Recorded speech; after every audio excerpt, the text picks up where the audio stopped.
Uh, Good evening, everyone. I'm Tiru from Hasura, which has a new product called PromptQL. I mean, it's new in the sense that it's the AI evolution of so many systems that you might have seen over the last many days adopting to many weeks, months adopting to AI. So Hasura started as a company which would simplify data access, right? And you heard the BG from 8VC talking about like the evolution of APIs, right? So like very inadvertently we were like in the data space and trying to simplify data for a long time, like 10 plus years. And with AI, it's just been like a very sweet, great spot to be in. And I'm going to show you like what we have done with, how we have made PromptQL and how it, what all it allows you to do. Right? So let me start the slideshow here. So the tagline of PromptQL is like truly reliable AI on your data, right? The important bit is like reliable, and to illustrate what I mean by this and why this is like a slogan for us. We are in a conference of like AI believers, right? Everyone knows like AI can be used in so many places. They're very creative with your use cases, solutions, and so on and so forth. So in a company, you would want AI to do like strategic decision making. That's how we are envisioning things.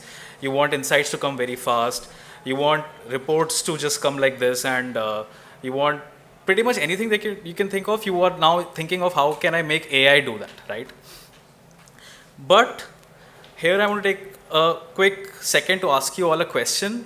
How many of you actually will put AI today in a critical path in your environment, in say something that processes transactions or something that shows like real numbers to your users and so on and so forth? Has anybody done that, or is anybody confident that they can do it like that today? Show of hands. One. Just one person out of 100 in an AI conference is only one person is confident to use AI in a critical application today. So that's the elephant in the room, right? Like we are hearing a lot about like, oh, AI is, we can integrate things with the protocols and we have infra to do all of that. But still there is something which we are not like ready for. So what is that? Actually, two things are mainly what is holding us back. The first thing is that the data is not AI ready, right?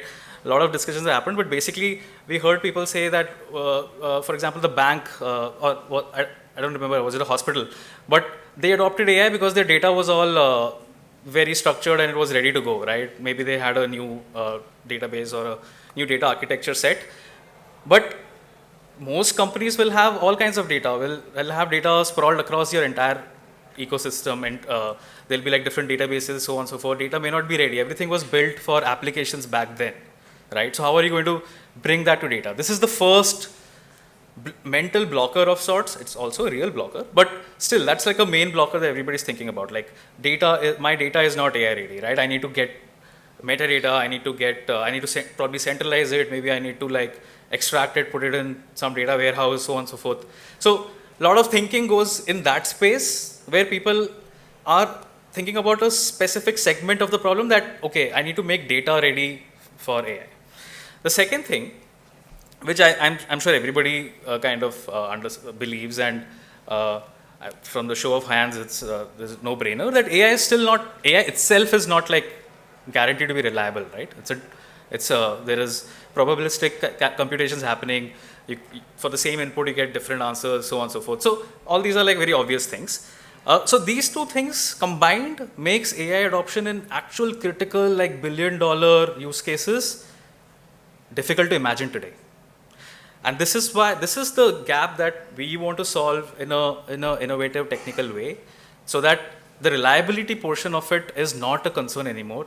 Data being AI ready or AI being not reliable is not a concern for you at that scale, right? Because the product is trying to do that for you. So how are we doing it? Very quickly, I'll just go over that. The first thing to make AI itself reliable is to decouple AI's strengths from its weaknesses, right? So AI can do a lot of planning work very nicely. Like you give a set of instructions, you give it context, and you say, okay, how do I solve it?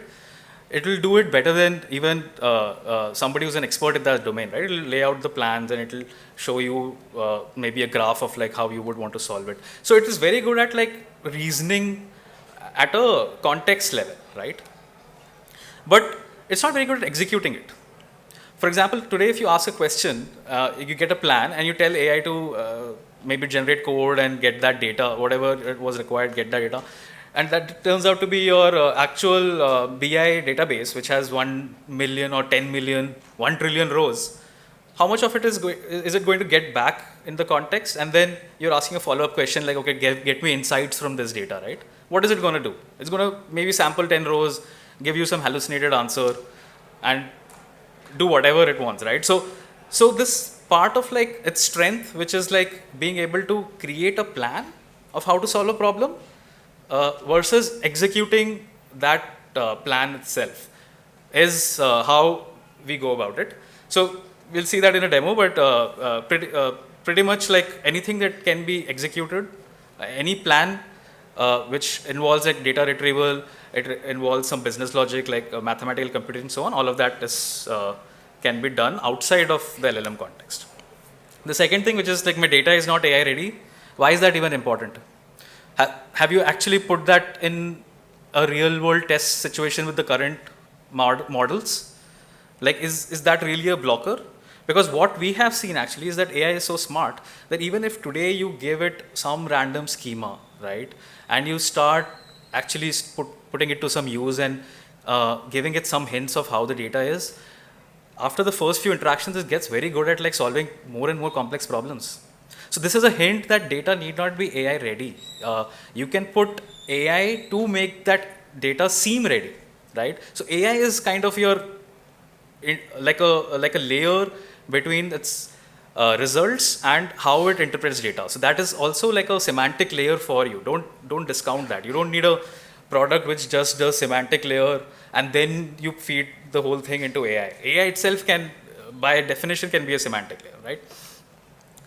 So with that, that was just the background of how we are thinking about PromptQL as an architecture and as a product.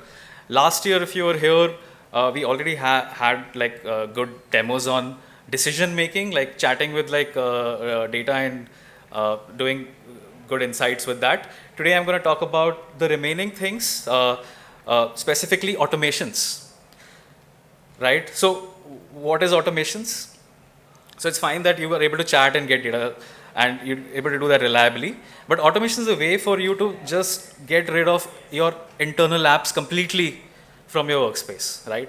If some product manager wants a report, right? Or some salesperson wants to create a prospect analysis or some kind of like report, any app that you can think of internally, you should be able to get rid of it in this age of AI, at least with PromptQL. So I'll just go to the demo real quick. Thankfully, I recorded it. So this is a small demo. So when you start PromptQL, you get a chat interface. You can get a chat interface with which you can start asking questions. I'll just fast forward it because I think we are a little short on time. So but imagine like I'm asking a question like a regular question. Every morning I come, I ask like what are my top 10 best-selling products in the month of March this year. So like I said, PromptQL is going to create a query plan for that. And the execution of that query plan is going to be in a different environment. So if you look a little bit here, you can see some Python code actually getting executed with some SQL inside, and there could be any number of combinations, and the result is what you see on the right side, which you call a memory artifact, right? None of this is in the LLM's context, by the way.